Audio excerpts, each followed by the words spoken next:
Wacheni waambie kuna vacancy sasa inaendelea. Kenya yote na dunia yote inalia. Where are the men we can trust? Where are the leaders who care? Where are the fathers you can trust with our daughters? Siku hizi huwezi tuma mdota yako kwa brother yako. Umejua hivyo? Msichana wako kwa your blood brother. Lazima ufikirie twice ama thrice. Mama siku hizi wamekataa kuolewa juu yako na kadota. Na hezi amini wanaume atakao muoa wanaweza kuwa trusted na dota yake. If you want to be a great man, be faithful. Be a man of character.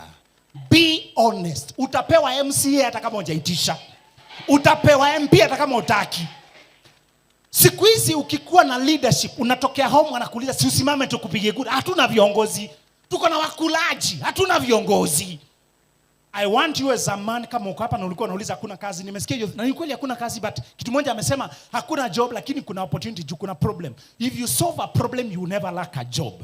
Finally wale mnataka kuwa counselors na teachers. Kuna brother hapa amesema good counselor. Ni mzuri amepeana kuna issues za kupelekea rafiki na kuna issues za kupelekea daktari.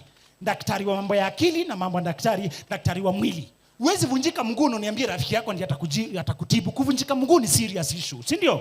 Lakini kama ni homa uko nayo rafiki yako anaweza kupea ile maji ya ndimu ni sawa. Kama issue yako ni light ni sawa, but kama ni serious kitu inakubother, you lost your mother, you are heartbroken, you are cheated on, your friend and your fiance wakakuacha wote. Unaweza sometimes Chibalonza alikuwa anasema alikuwa na rafiki yake akahepa na fiance wake. Umebetraywa twice. Go to a counselor.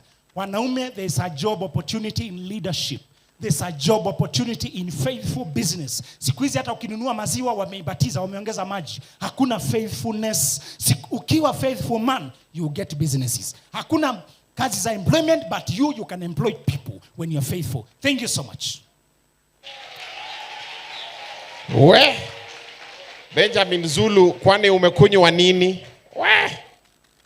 Amesema hajasema. Amesema hajasema. Mwenye masikio ambiwi nini? Very good.